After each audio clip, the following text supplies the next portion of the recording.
চলুন দেখে না যাক আপনার পার্টনারের আপনার সম্বন্ধে এখন কারেন্ট ফিলিং, কারেন্ট এনার্জি কি আছে। পার্টনারে ধ্যান করুন। এটা জেনারেল কালেকটিভ রিডিং, সো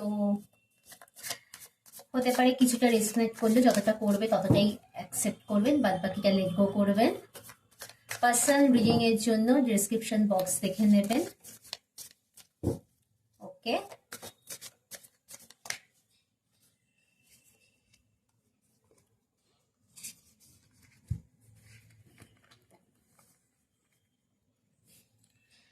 আপনার পার্টনার এখন এই মুহূর্তে যেটা ভাবছে আপনাকে নিয়ে, যে আপনার লাইফে সমস্ত রকম জিনিস রয়েছে, মানে আপনি জাস্ট সর্বসুখের মধ্যে রয়েছেন, আপনার লাইফে কোনো রকম কোনো অভাব নেই, আপনার লাইফে সমস্ত জিনিস ম্যানিফেস্ট হয়ে গেছে, আপনি যথেষ্ট ওয়ার্দি ডিজার্ভিং মোডে রয়েছেন, এবং কিছুটা আপনি হয়তো ইম্যাচুরিটির মতো কাজ করেছেন পাস্টে, যার জন্য আজকে রিলেশনটা এতটা সাফার করছে।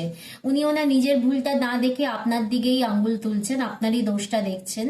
উনি ভাবছেন যে আপনি চাইলে উইথ কনফিডেন্স এই সম্পর্কটাকে আপনি হ্যান্ডেল করতে পারতেন, কিন্তু আপনার ইম্যাচুরিটির জন্য এই সম্পর্কটা আজকে এসে এখানে দাঁড়িয়েছে, এবং আজকে এই সম্পর্কে এই পরিণতি ঘটেছে যে আপনাদের মধ্যে দূরত্ব এসছে। কিন্তু উনি একটা ইঙ্গিত কোথাও না কোথাও দেখতেও পাচ্ছেন যে ইন ফিউচারে, এবং এটা উনি ম্যানিফেস্ট করছেন যে আপনাদের এই রিলেশনটা কোনো রকম একটা পজিটিভিটির দিকে যাচ্ছে। এটা উনি 24 ঘন্টা ম্যানিফেস্ট করছেন। উনি চাইছেন যে কোনোভাবে, যে কোনো মূল্যে এই সম্পর্কটা আবার ফিরে পেতে, আপনাকে ফিরে পেতে।